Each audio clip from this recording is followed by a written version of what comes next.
بچنا یہ ضروری ہے شرعی حوالے سے۔ مزید یہ ہے کہ اس میں رسک کے پہلو اتنے زیادہ ہے، اور رسک بھی ایسا ہے جو کنٹرولیبل اور نان پریڈکٹیبل،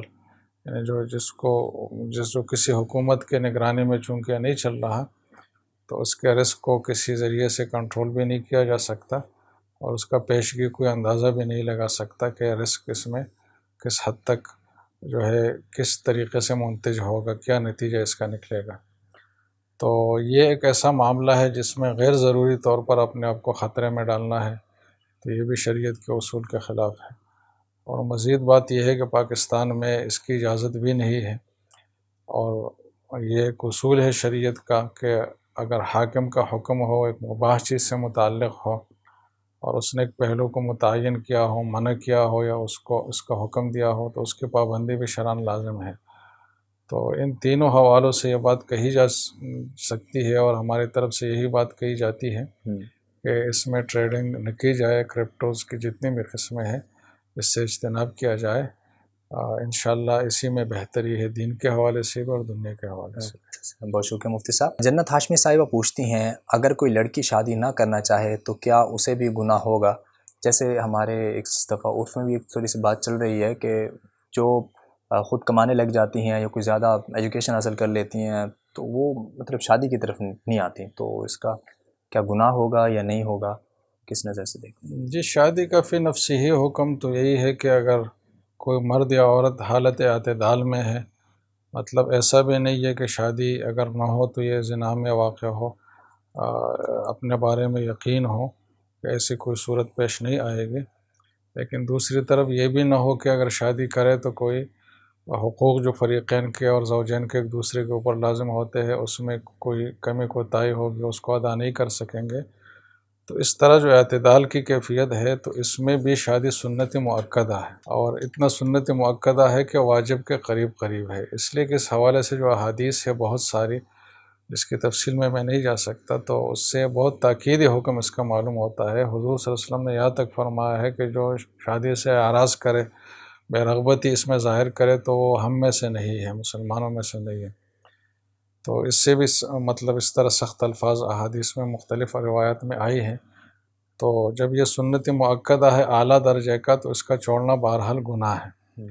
اور اگر یہ خدشہ ہے کہ اگر شادی نہ ہو تو گناہ میں مبتلا ہوگا تو پھر تو لازم ہے، واجب ہے اور فرض ہے۔ اور آج کل کے ماحول میں نہیں کہا جا سکتا کہ کوئی خاتون، پھر خاص کر اس طرح کے خواتین جو خود کما کر باہر اداروں میں کام کرتی ہے، وہ اپنے آپ کو ہر لحاظ سے محفوظ پاتی ہے، تو یہ بات بھی مشکل ہے۔ تو ایسے میں شادی اور ضروری ہو جاتی ہے، تو اس سے انکار کرنا یہ مزاج شریعت کے بالکل خلاف ہے۔ اور اگر کوئی اس وجہ سے شادی میں رغبت نہیں رکھتا کہ زیادہ میں اللہ کی عبادت کروں، زیادہ میں فارغ رہوں، تو یہ بھی ایک غلط خیال ہے، شیطانی خیال ہے، حدیث میں اس کی بھی تردید کی گئی ہے۔ البتہ اگر کوئی خاتون ایسی ہے جو اپنے بارے میں یہ یقینی طور پر محسوس کرے کہ شادی کی ذمہ داریاں میں نہیں ادا کر سکوں گی، اور چپقلش کا اور ناچاقی کا ماحول ہوگا، اور طلاق پر بات منتج ہو جائے گی، اس کو پہلے سے اپنے بارے میں ایک قوی خدشات ہو، تو وہ اگر شادی نہ کرنا چاہے تو اس کو کوئی گناہ نہیں ہوگا۔ لیکن جو شادی کی ذمہ داری نبھانے کی صلاحیت رکھتی ہے، تو اس کے لیے شادی سے انکار کرنا بے رغبتی یہ گناہ کے زمرے میں آتا ہے، یہ جائز نہیں ہے۔ بہت شکریہ مفتی صاحب۔ عمران صاحب دبئی سے پوچھتے ہیں، اگر کسی عورت یا بیوہ سے کوئی شادی کے لیے تیار نہ ہو تو کیا وہ کسی ایسے شخص سے نکاح کر سکتی ہے جو اس کی جنسی خواہش کے لیے اس کے گھر آتا جاتا رہے؟ یہ نکاح میں یہ ضروری نہیں ہے کہ شوہر ہی کے گھر میں بیوی رہے اور شوہر ہی نان نفقہ برداشت کرے۔ اگر بیوی خود مستطیع ہے اور اس کے پاس اپنا گھر ہے تو شرعاً اس میں کوئی گناہ کی بات نہیں ہے کہ شرعی نکاح اور صحیح طریقے سے نکاح کرنے کے بعد وہ اس طرح سے رہے۔ لیکن عام معاشرتی عرف یہ ہے کہ بیوی شوہر ہی کے خرچے پر شوہر ہی کے گھر میں رہے،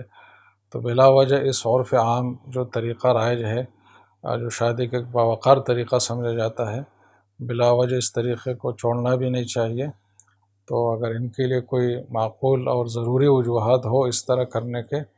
اور نکاح باقاعدہ کر لے، گواہوں کے سامنے باقاعدہ نکاح ہو، مہر طے ہو اور سب چیزیں ہوں، تو اس طرح اگر یہ رہیں گے تو شرعاً ان کو کوئی گناہ نہیں ہوگا۔ بہت شکریہ مفتی صاحب۔ انمول وسیع صاحب پوچھتے ہیں حلالہ کا طریقہ کار شریعت کے مطابق کیا ہے؟ کیا حلالہ میں انٹر کورس کا عمل ضروری ہے اور اس کے بغیر پہلے شوہر سے نکاح ہو سکتا ہے یا نہیں؟ جی، حلالے کا جو مروج تصور ہے کہ باقاعدہ پہلے سے ارینجمنٹ ہوتی ہے، بات طے ہو جاتی ہے کہ اس طرح ہوگا اور پھر اس کے بعد طلاق دی جائے گی، تو یہ تو شرعاً منع ہے، اور حدیث میں اس عمل پر لعنت کی وعید آئی ہے، اور جو جس پہ لعنت کی وعید ہو وہ حرام عمل ہوتا ہے۔ قرآن سے جو تصور مطلب مفہوم ہوتا ہے اور جو قرآن میں مذکور ہے وہ یہی ہے کہ فَلَا تَحِلُّ لَهُ مِن بَعْدُ حَتَّى تَنكِحَ زَوْجًا غَيْرَهُ، کہ اگر 3 طلاق ہو جائے تو پھر خاتون آزاد ہے مرد سے، وہ عدت گزارنے کے بعد دوسری جگہ نکاح کرے اور پراپر طریقے سے ہمیشہ رہنے کی نیت سے وہاں نکاح کرے۔ پھر اچانک اگر کوئی وہاں ایسے واقعہ پیش آئے کہ جس کی نتیجے میں خاتون کو طلاق ہو یا شوہر فوت ہو جائے یا کوئی فسخ نکاح وغیرہ کی کوئی اور صورت ہو جائے اور شوہر نے بیوی سے ازدواجی تعلقات بھی قائم کیا ہو، یہ ضروری چیز ہے اس میں، تو پھر وہ عدت گزارنے کے بعد پہلے شوہر کے پاس آ سکتی ہے۔ تو یہ شرعی حلالے کا تصور ہے، اس سے ہٹ کر جو دوسرے طریقے ہیں تو وہ شرعاً ناجائز ہے۔ بہت شکریہ مفتی صاحب۔ محمد فہیم صاحب کراچی سے پوچھتے ہیں کیا تربوز خریدتے وقت یہ شرط لگائی جا سکتی ہے کہ اگر سرخ نکل آیا تو لوگوں کا ورنہ نہیں، مطلب آئے سرخ نکل آیا تو لوں گا ورنہ نہیں لوں گا؟ جی، تربوز میں میٹھا ہونا اور ایک خاص جو ذائقہ ہے اس کا وہ ہونا یہ ضروری ہے، اور اگر وہ اس میں نہیں ہے تو وہ اس میں ایک عیب شمار ہوتا ہے، اور عیب کے بارے میں خریدار مطلب بیچنے والے سے یہ کہہ سکتا ہے کہ آپ مجھے ایسی چیز دے جس میں عیب نہ ہو۔ اب اس کے عیب کا پتہ ہی جب چلے گا جب اس کو کاٹا جائے، دیکھا جائے، تو اس طرح شرط لگانے میں کوئی حرج کی بات نہیں ہے۔ بلکہ اگر کسی نے تربوز خریدا اور بعد میں پتہ چلا کہ اس میں یہ نقصان ہے، عیب ہے، اس کا ذائقہ وہ نہیں ہے جو تربوز کا ہونا چاہیے، تو پھر یہ واپس کر مطلب جو نقصان اس کو ہوا ہے اور جو اس خراب تربوز کی جو قیمت بنتی ہے تو وہ قیمت اور جو فرق ہے وہ اس سے اضافی رقم جو اس نے لی ہے اس سے وصول بھی کر سکتا ہے، کیونکہ اس کا حق ہے۔ تو اس طرح کرنے میں کوئی حرج کی بات نہیں ہے۔ اور اس میں ایک دوسری بات بھی ہوتی ہے کہ وہ کہتے ہیں کہ اگر کاٹ کر لیں گے تو اتنی قیمت ہوگی زیادہ، اور ایسے ہی لیں گے تو کم قیمت ہوگی، تو اس کی بھی شرعاً اجازت ہے۔ تو چونکہ یہ عیب کے ازالے کے لیے ساری چیزیں ہو رہی ہے، کوئی اضافی شرائط نہیں ہے، تو یہ خریدار کا حق ہے کہ اگر وہ ایسا کہتا ہے اور طلب کرتا ہے تو بیچنے والا اس طرح کر سکتا ہے۔ بہت شکریہ مفتی صاحب۔ امین صاحب دبئی سے پوچھتے ہیں کیا صحابہ کرام رضی اللہ عنہم میں کوئی ایسے صحابی بھی تھے جنہوں نے داڑھی منڈوائی یا کٹوائی ہو؟ کٹوانا اس حد تک تو ثابت ہے کہ ایک مجھ سے زائد جو مقدار ہو تو اس کو کٹوایا جائے۔ حضرت ابن عمر سے، حضرت ابو ہریرہ سے اور بہت سارے صحابہ سے ثابت ہے، اور داڑھی کے مسنون طریقے میں یہ بھی شامل ہے کہ ایک مشت سے جو زائد مقدار ہے اس کو کاٹ لیا جائے، لیکن ایک مشت سے کم جو داڑھی کا کاٹنا ہے یا بالکل ہی منڈانا ہے تو کسی صحابی سے ثابت نہیں ہے، یہ گناہ کبیرہ ہے، ناجائز ہے، اور تمام فقہاء اس پر متفق ہے۔ بہت شکریہ مفتی صاحب آپ کی تشریف آوری کا اور اتنی تفصیل سے جوابات دینے کا۔ تو محترم ناظرین، ہمارا آج کا سیشن اسی کے ساتھ اختتام کو پہنچتا ہے۔ اگر آپ کوئی سوال پوچھنا چاہتے ہیں، کسی بھی چیز سے متعلق شرعی رہنمائی چاہتے ہیں، تو ہمارے یوٹیوب چینل JTR مسائل آن لائن پر جا کر کمنٹ بار میں اپنا سوال پوچھ سکتے ہیں۔ اپنا نام بھی لکھیے اور اپنے شہر کا نام بھی لکھیے، انشاءاللہ آئندہ نشستوں میں آپ کو سوال کا جواب دیا جائے گا۔ اگلی نشست تک کے لیے دیجیے اجازت۔ السلام علیکم ورحمۃ اللہ وبرکاتہ۔